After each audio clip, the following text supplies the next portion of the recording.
Salut tout le monde, j'espère que vous allez bien. Très bien, c'est Nas pour une nouvelle vidéo.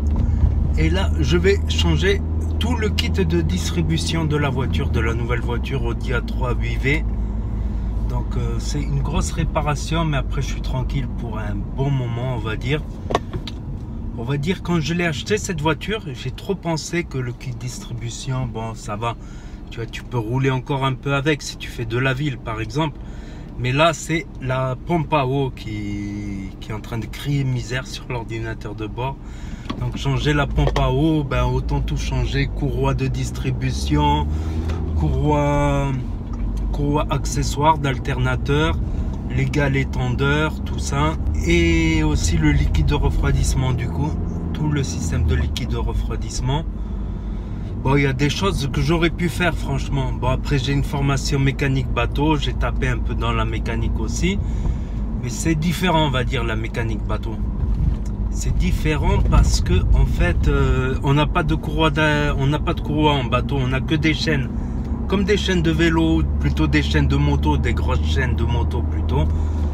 Donc c'est tout par chaîne, donc on n'a pas à la changer. Pareil chez Audi, pas Audi. Pareil chez Opel et BMW aussi qui font des chaînes.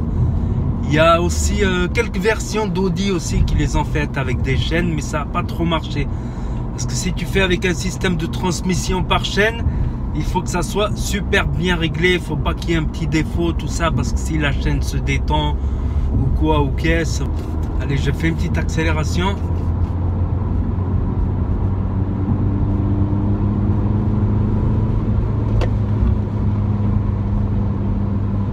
Elle est silencieuse. Je suis monté à 120 sur une voie rapide, ça se fait pas. Elle est silencieuse et comment dire. Vous entendez le bruit? Et elle a de la reprise. Franchement, pour la petite cylindrée que c'est, elle a de la patate, on va dire. J'espère qu'il n'y a pas de radar sur cette voie rapide. Mais pas à droite. Le gars il a 60, il roule à gauche. Là vous avez entendu le klaxon en même temps. Mais il roule à 50 à l'heure sur une voie rapide. C'est dangereux en fait ce qu'il fait là. Parce qu'on est tous agglutinés là contre lui. C'est dangereux. Mets-toi à droite, voilà. Si tu roules à... Putain. Enfin, c'est pas grave. Qu'est-ce que je voulais dire aussi? Je voulais dire... Ouais, je disais, je suis bon en mécanique, mais bon, en général, souvent quand je fais des voitures, en fait, en voiture, c'est différent que sur le bateau, on va dire. Sur le bateau, ben, tu as le moteur devant toi, tu peux t'asseoir, tu vois, tu peux faire le tour du moteur, tu as tout qui est accessible à la main, tu as tout qui est fait pour faciliter, on va dire. Tandis que la voiture, c'est contraignant, tu as tout qui est...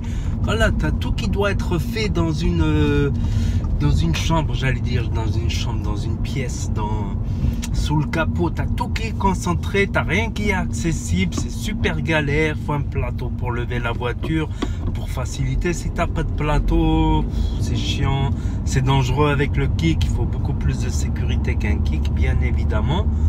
En mécanique, c'est pas un jeu. Alors qu'en bateau, bah, tu as une chambre qui est réservée, tu fais le tour du moteur, tu as tout qui est accessible. Donc en voiture, voilà, en plus, il suffit qu'il y ait des pièces qui sont un peu, on va dire, comment on dit, pas rouillées, mais grippées, on va dire. Il suffit qu'il y ait des pièces qui sont grippées, tu galères, tu n'as rien qui est accessible, tu as tout qui est concentré au même endroit. C'est chiant la mécanique voiture. La mécanique bateau, c'est tu peux même t'asseoir, tu peux même... Tu as tout qui est accessible, tu as tout sous la main, tu n'as presque rien de caché, on va dire. Tu as tout qui est accessible.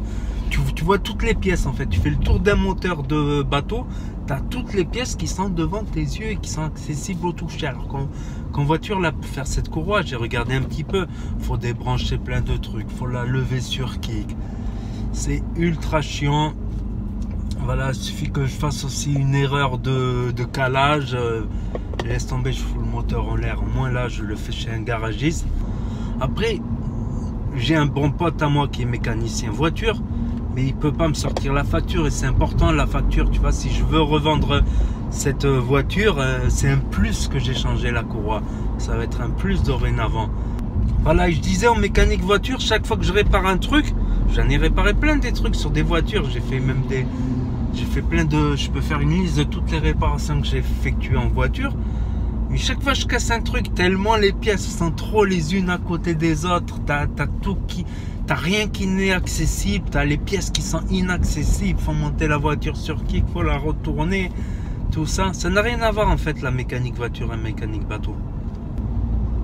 Après oui, en mécanique bateau, ben, si tu fais des travaux lourds, c'est différent. Tu vois, si tu dois faire un joint de culasse, changer des segments, des pistons, nettoyer la cuve d'huile, des conneries comme ça, c'est galère, oui.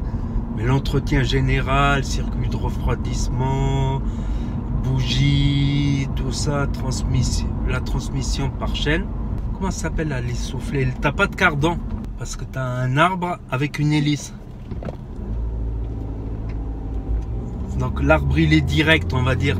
Alors que le cardan, voilà, ça doit tourner. Tu vois ce que je veux dire? Ça doit tourner. Alors que là, c'est un arbre qui est direct, qui tourne. En général, il n'y a pas de cardan. C'est rare. C'est rare de trouver des cardans sur des... Les cardans, c'est pour changer la direction, tu vois. Pour que ça puisse être souple en plus avec les amortisseurs, la direction. Pour faire tourner les roues.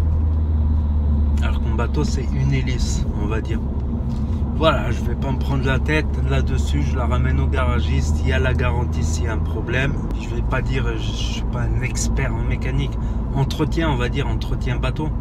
750 kW, moi j'ai passé mon 750 kW. C'est ça, 750 kW, donc c'est pas non plus, c'est de l'entretien, c'est pas, on va dire, de la grosse réparation. Voilà, c'est de l'entretien. En cas d'urgence, je sais que voilà, en cas d'urgence, je suis là, tout simplement. Voilà, je règle tout ce que j'ai à régler. Après, je crois que c'est tout niveau bagnole. Il y aura des petits détails mais qui sont vraiment pas dans l'urgence. Mais ça envoie quand même, ça envoie. Style, si c'est, si j'étais dans une autoroute en Allemagne, je peux monter à 220.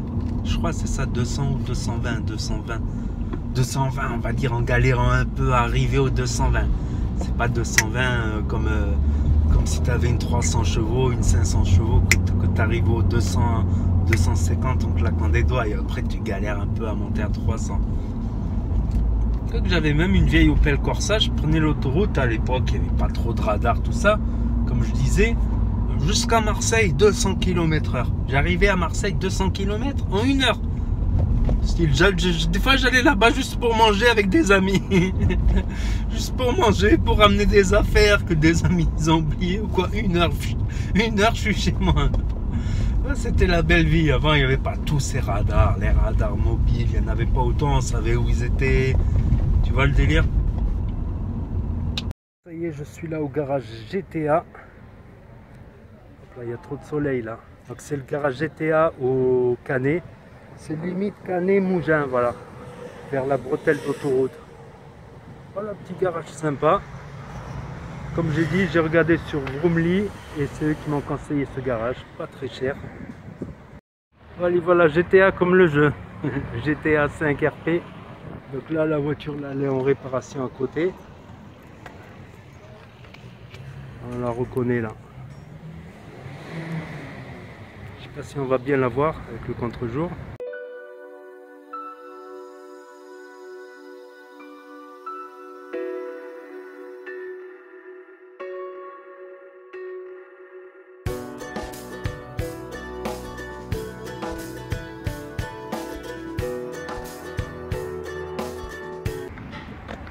Là, une petite A1 pour les passionnés d'Audi.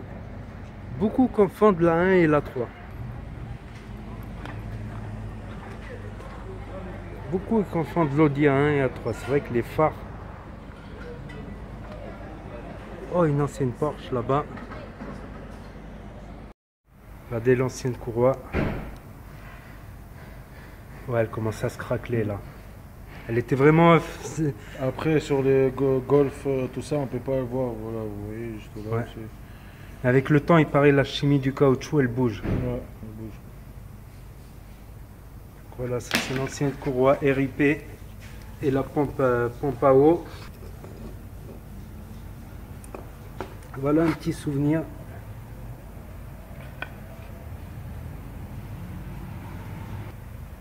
Là j'en profite parce que c'est pas tous les jours qu'on change une courroie. Ouais, elle commence à se craqueler. Il aurait suffi que sur l'autoroute ouais, elle pouvait tenir si on fait de la ville un peu. Mais si je faisais de l'autoroute 1000 km, même l'âge c'était Eric Pelodi. Ok.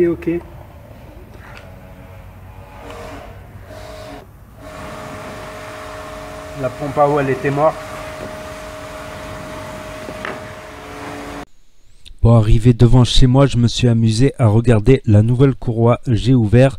Donc elle est très pas accessible, elle est très difficilement accessible. Donc on peut, voilà, en poussant un peu le cache, voilà. Donc il y a quelque chose que j'ai remarqué, c'est que la poulie, elle est, que je raconte la poulie. La courroie, elle est moins large que la poulie. Donc dites-moi ce que vous en pensez, voilà, des mécaniciens en herbe, des passionnés de mécanique, tout ça. Moi je suis pas très courroie, donc j'ai l'impression que elle n'est pas de la même largeur que la poulie. Mais bon, elle a l'air bien enfoncée, ça va. Après, niveau moteur, voilà, j'ai tourné avec plusieurs dizaines de kilomètres aujourd'hui. Voilà, donc ils m'ont changé aussi le liquide de refroidissement. J'ai dû rajouter un peu de liquide de refroidissement, là le rose à moins 35 degrés. Donc la courroie, elle est faite tourner par le vilebrequin. Voilà, et ça permet de faire tourner aussi l'arbre à canne, de faire bouger les soupapes, si mes souvenirs sont bons. Voilà, ça permet de faire ouvrir les soupapes en coordination. Donc les soupapes d'admission et les soupapes d'échappement, si mes souvenirs sont exacts. Et aussi à faire tourner la pompe à eau afin de faire circuler le liquide de refroidissement, voilà, qui refroidit le moteur et qui lui-même refroidit grâce au radiateur de devant et au vent aussi qui vient taper dessus et au radiateur qui tourne aussi quand on est à l'arrêt. Voilà, des petits cours de mécanique, quelques petits souvenirs des cours de mécanique. Quant à la courroie accessoire, c'est une autre courroie et elle permet de faire tourner l'alternateur comme une sorte de dynamo. Et après, voilà, il y a courant alternatif ou un truc comme ça, hein, avec des diodes, tout ça pour donner le bon courant. Donc la courroie alternateur, c'est important, voilà, pour recharger constamment la batterie, pour la climatisation, tout ça. Une casse de courroie de distribution signifie ou est synonyme de casse moteur. Dans le pire des cas, c'est le moteur, on peut l'enlever et le jeter tout simplement. Dans le meilleur des cas, voilà, si la courroie de distribution elle lâche, dans le meilleur des cas, on peut changer que la courroie de distribution, mais c'est très rare, voilà.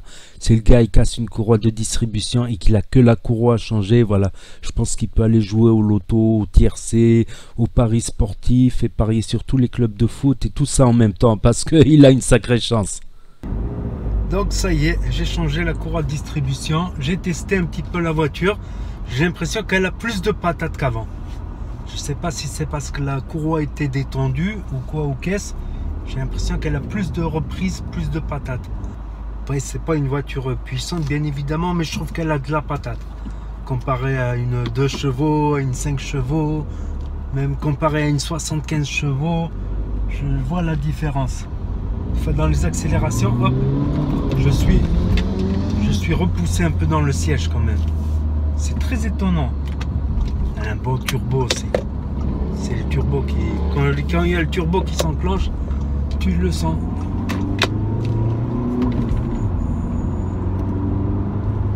Donc voilà, n'hésitez pas à mettre un gros pouce bleu, à commenter, à me dire ce que vous en pensez, à partager, à cliquer sur la cloche. Et je vous dis à très bientôt les amis les potos pour de nouvelles vidéos live. Tchuss, merci d'avoir regardé.